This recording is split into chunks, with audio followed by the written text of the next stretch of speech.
Good morning, everybody, and Hazak Baruch. Thank you for joining us on this beautiful Sunday morning. And Shabbat Tov to everybody. As we are entering a new Perashat Balak. Today's class has been sponsored anonymously for the Refuah Shelema of all of Am Yisrael. We should hear good news and Besorot Tovot from every corner of the world. For all those that we are praying for, Be'ezrat Hashem, Amen.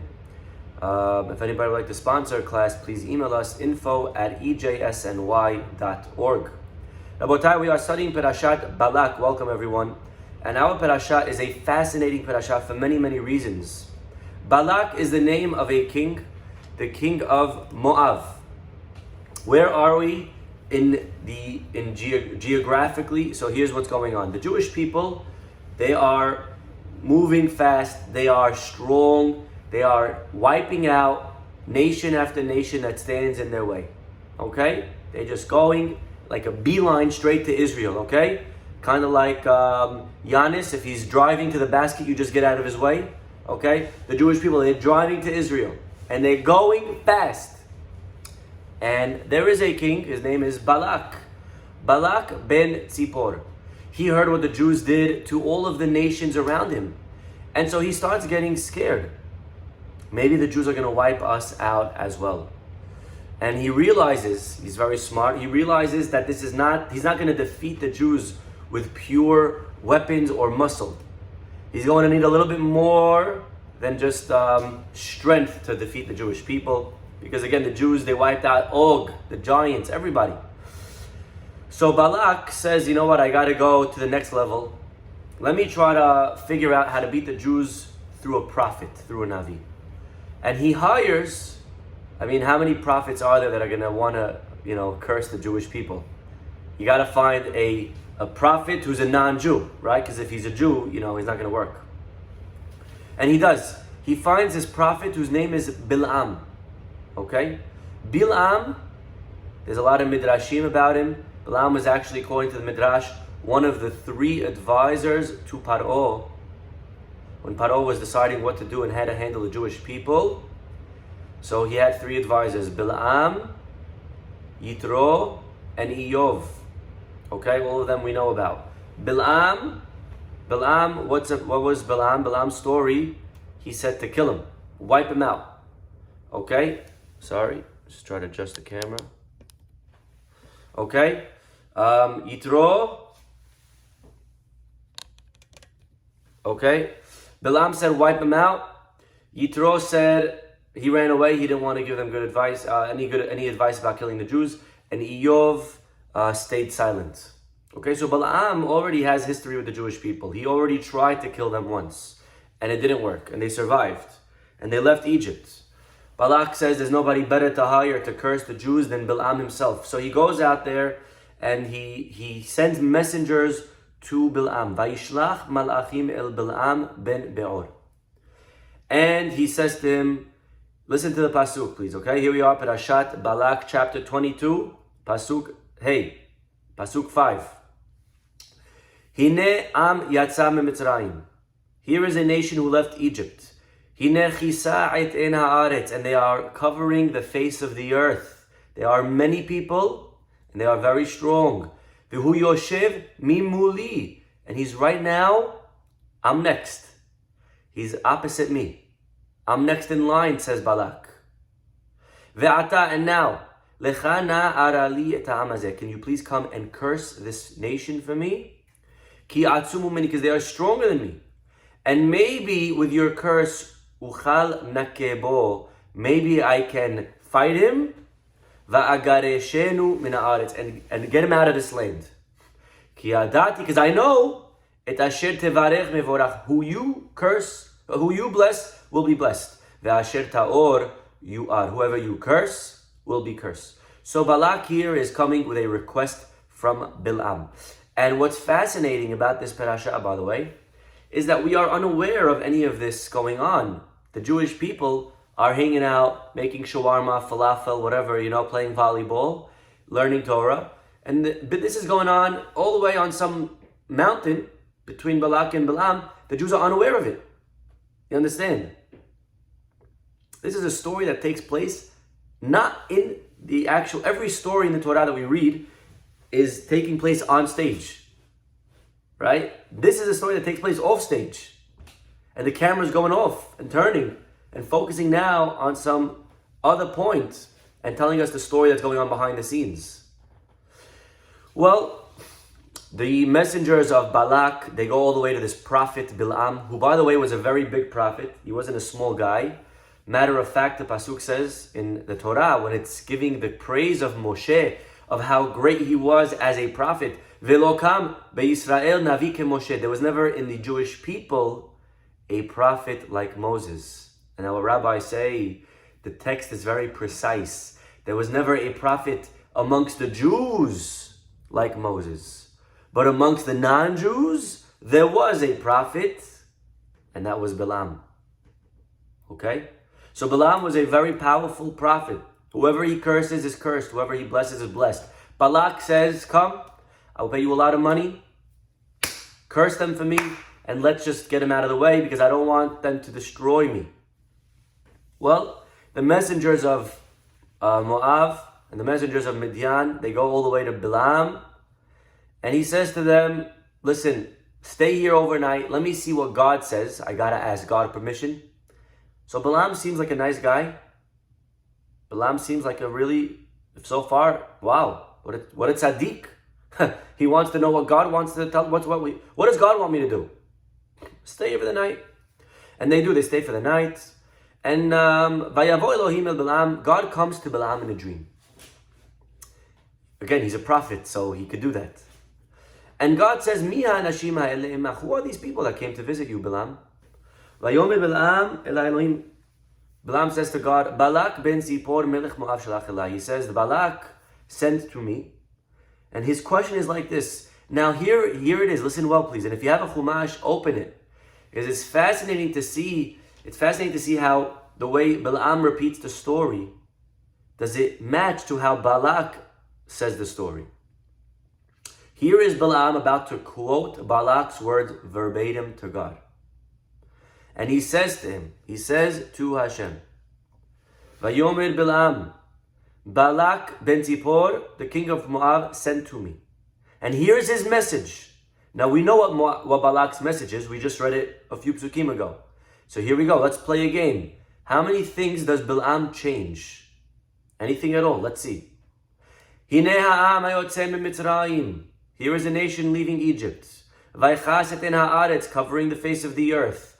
Ata lecha kabali oto. Come now and curse them. Ulai uchal lehilachem bo vegerashti. Maybe I can fight them and get rid of them. Right? At first glance, it sounds like it's exactly the same. And this is why, says Rabbi Bernstein, you should never learn Torah at first glance. Because if you look closer, we will find that Balaam makes a number of different changes from the original version that Balak says to him, and Balaam repeats to God. One more time, I'll read it to you, and let me see if you can pick it up. And if you want to write it down on the side in the chat, please feel free to do so. Change number. Let's read the pasuk. The first pasuk, Balak's message to Balaam. Hine am yatsa miMitzrayim, hine chisa et en haaretz, v'hu yoshev mimuli. Let's stop there. Vayomer Balaam, hine ha'am hayotze miMitzrayim, vaychas et en haaretz. So far, you notice anything different? I continue back to the first Balak's message, the first message. What Balak says, Ve'ata lechana arali et ha'amazeh, ki atzum hu mimeni, ulai uchal nakebo va'agareshenu min haaretz. Balaam repeats it, Ata lecha kabali oto, ulai uchal lehilachem bo vegerashtiv. So right away, we wouldn't pick this up if we were reading the Chumash, in the weekly parasha, but that's why we have these classes, Baruch Hashem. And the first difference that Rashi notices is the choice for the word that's used for curse. How does Balak say to curse? Come and curse them. Balak uses the word ara. Lechana ara li. Can you please come and curse them? Okay? But Bilam repeats it. He doesn't say ara. He says to God, Balak wants me to lecha kabali. Balak wants me to kaba. Now what's the difference between ara and kaba? Rashi says that they're both words of curse, but kaba is worse. Okay? Like you have different curse words. Some are very, very bad and some are less bad. So to curse a nation, some are, right? The word arali is a curse them. Kabali, that's even more damaging than a curse of ara. So Balak wants a first degree curse. Bilam is going to third degree curse. Balak wants ara, Bilam wants kaba. Okay, another difference. Balak says, Va'agareshenu, to drive them away from where? Balak just says, my goal is to Va'agareshenu min haaretz, to drive the nation away from the land. Bilam, when he's repeating the story, he says, God, he wants me to ve'gerashtiv. He wants me to just drive them away, period.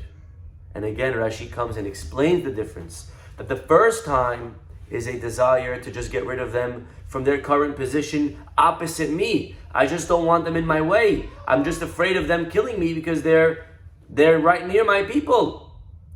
That's all Balak wants. It's really just self-defense. And that's fine. That's understandable.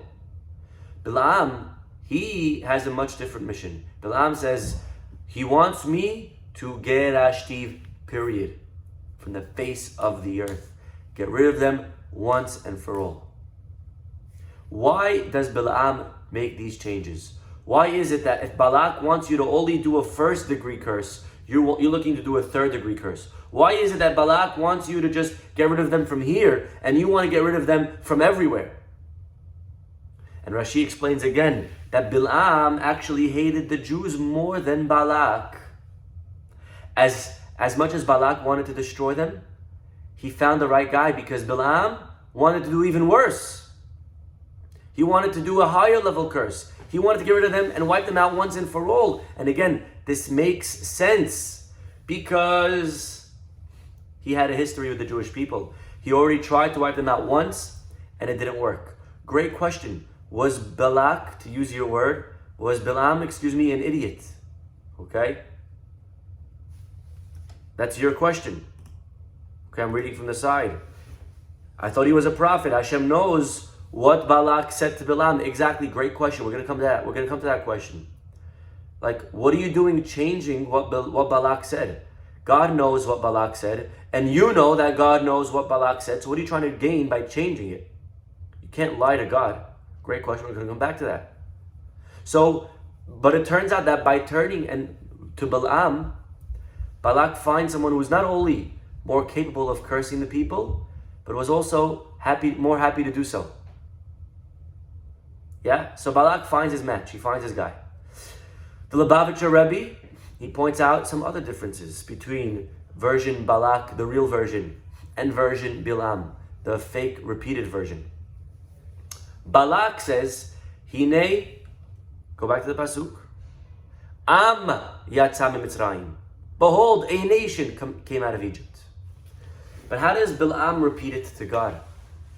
Vayomer Bilam el ha'Elohim. Bilam says to God, Balak wants me to do the following. Hine ha'am hayotze miMitzrayim. Behold, the nation that comes out of Egypt.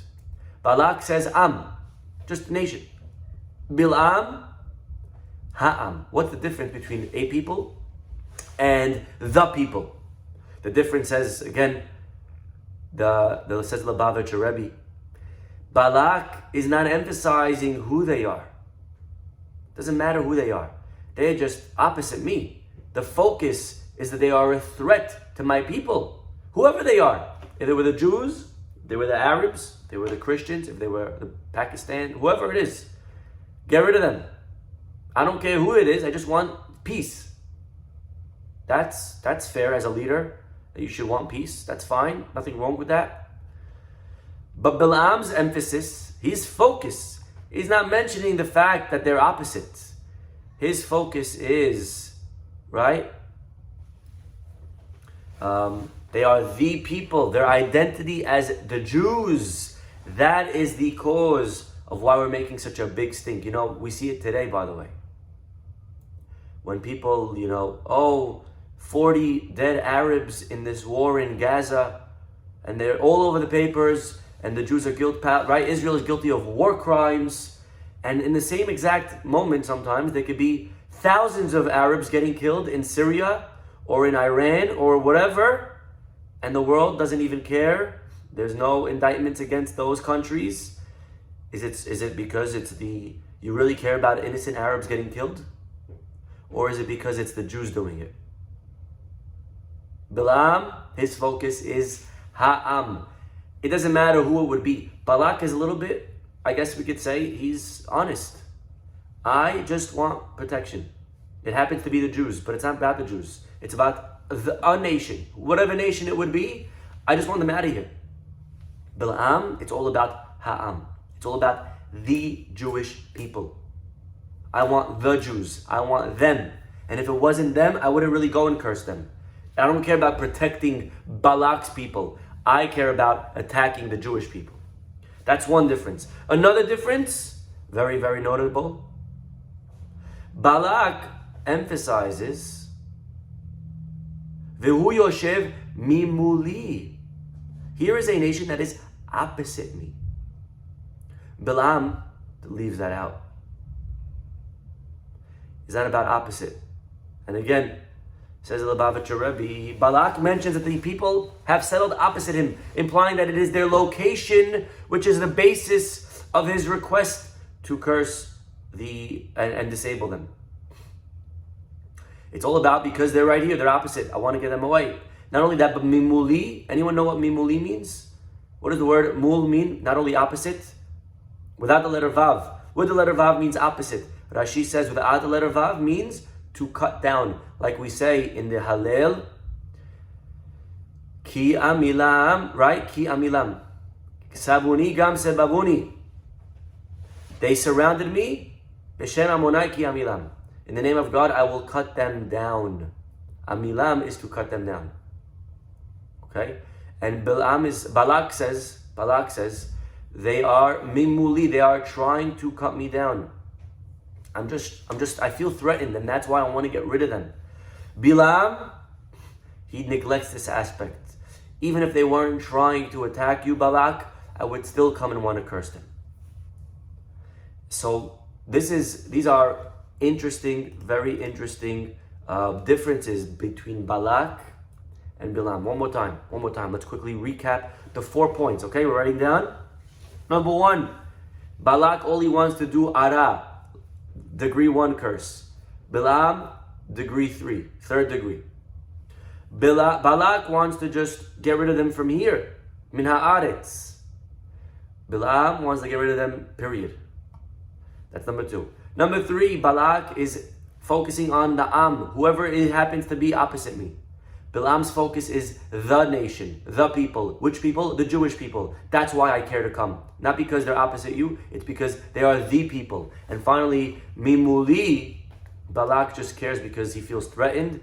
Bilam does not care about that. And what is the most fascinating out of all of this, like was correctly pointed out a few minutes ago, is that when God comes and says to Bilam, what's going on? And what is God's question to Bilam? What does God say? Miha anashim ha'ele himach. Who are these people? Fill me in on the story, Bilam. And what does Bilam do? He makes up his own story. Do you not know that God knows the real story? Do you not know that God knows the real message of Balak? What are you doing giving a different message? Why don't you just simply quote Balak's message? And you know what the answer is? Bilam thought he was quoting Balak's message. His hatred toward the Jewish people. He was so biased, he was so prejudiced, that it became part of his receiving apparatus, that he was so anti the Jews that whatever he saw, he would see it already in a negative light towards the Jewish people. Balak would tell him something, like we say, you hear what you want to hear. That is literally Balaam. Balaam heard these words. The real message of Balak never got to him. The second Balak came and mentioned the Jews, Balaam already created his own story. He created his own narrative because he was biased. And this is the narrative. And this is what it has to look like. And anything that fits the story, we put in the news. We post. We're gonna write. We're gonna write about. Anything that doesn't is not worth mentioning. Unbelievable. You could say that Balaam was the first biased journalist. Right? Balaam knows that he cannot lie talking to God. He knows that he cannot change what Balak said. But as far as he's concerned, this is exactly what Balak said. It's amazing to see how a listener who is biased can project whatever they want into the words that someone else said. And what's further fascinating, says Roy Bernstein, and the irony is Balaam is aware, and he states Balak sends his messengers, and he says he says to Balak, stay for the night. I cannot go if God doesn't give me his blessing. I cannot curse the Jews. I cannot do anything without God's permission. He says this to Balak. And then he turns around and then he tells God a completely different message, because as it was for what he saw, he was sure, he was ready to swear that he is saying the message as he saw it. It's unbelievable. And so this is a very powerful message. Again, it applies for all of us. But if we could just take one takeaway. What is it that Balaam does wrong that we should make sure that we don't copy? What is it that we can try to do to work on our biases? Because again, in life, if there are people that we don't like, then people could come and tell us, they're a good person, they're friendly, they are kind, they are not mean, right, etc. But if we don't want to hear that, we will hear only negative things. And if there's somebody that we do like, we will hear positive things. Even if they do bad things, we won't see it. What is it that we can try to work on to remove ourselves from being biased? The answer, of course, Rabotai, is given in the very famous Mishnah in Pirkei Avot. So here we go. Pirkei Avot, chapter 5. And the Mishnah tells us, Kol mi sheyesh beyado shlosha devarim halalu. Whoever has the following three things is a disciple of Avraham Avinu. And whoever has three other things is a student of Balaam. So here are three things that if you have them, you're a student of Avraham. That's a good thing, by the way, just in case you weren't sure. Avraham's the good guy. And three things that if you have them, you're the student of Balaam, the bad guy. Number one, a student of Abraham, Ayin Tova. That's someone with a good eye. And each one we could elaborate on. But someone that has a good eye, that's wishing well on people. Ruach Nemucha, someone with a humble spirit. Nefesh Shefala, with a moderate appetite. Right? And that is a student of Abraham. However, Ayin Ra'ah, someone who's always wishing bad upon people. Right? You see someone else with success. Why do they have that? I should have that. Why did they get the job? Why are they doing well? I should be doing well. Why are they getting so much honor? I should be getting so much honor. Why are they getting all the dates? I should be getting the dates.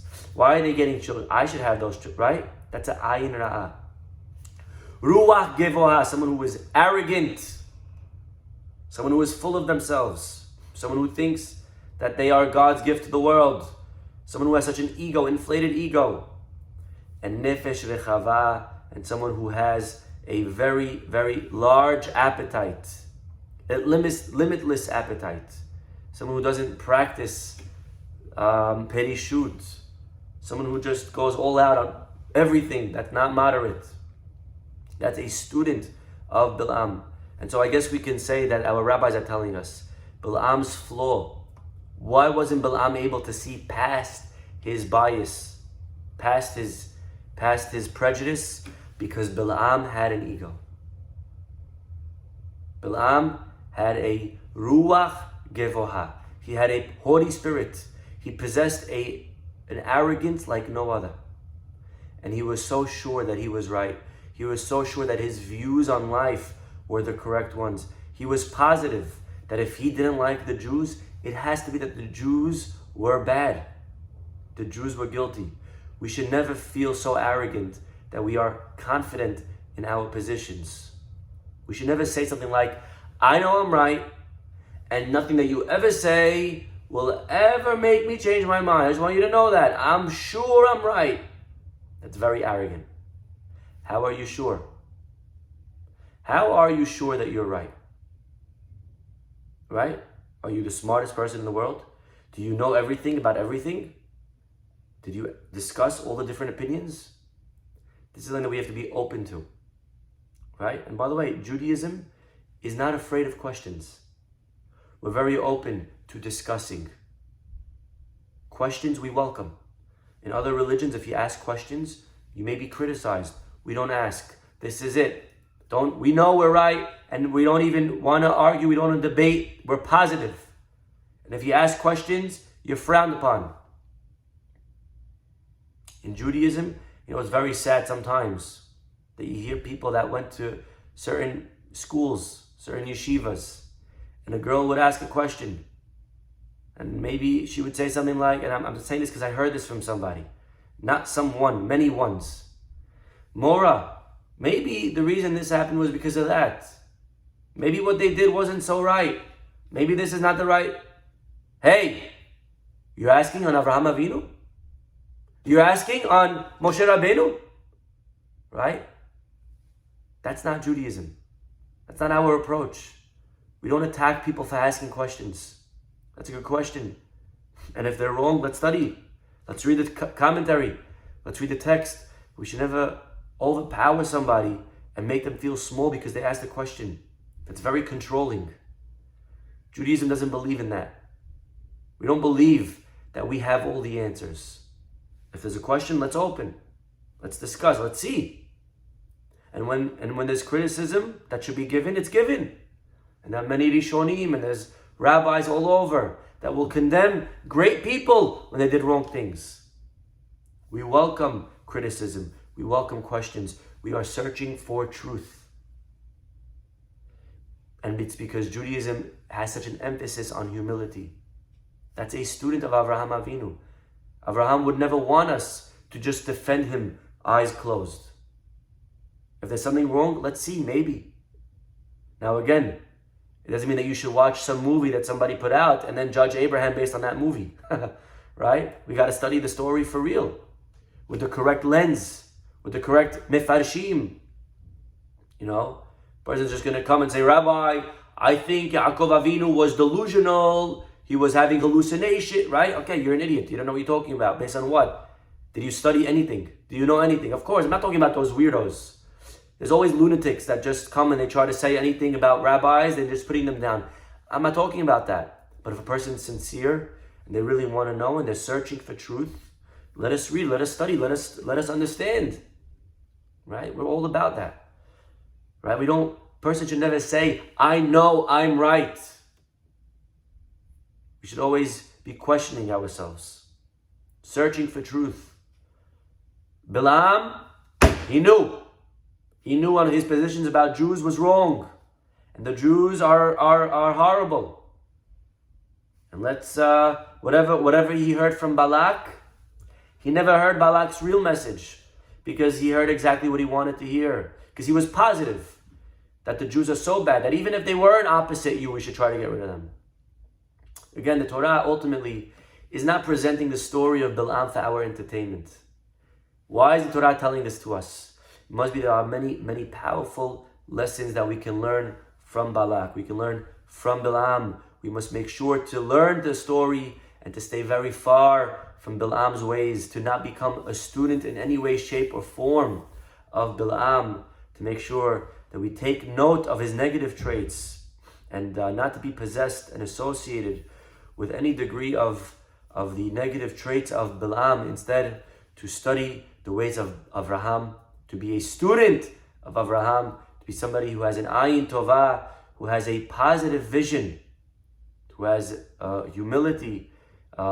These are the traits that we should pursue. These are the ways of Avraham Avinu, and these are the ways of truth and Torah and Emet. We should be zocheh to always follow in them in the right way. We'll stop over here. Have a wonderful, wonderful day. Bye-bye.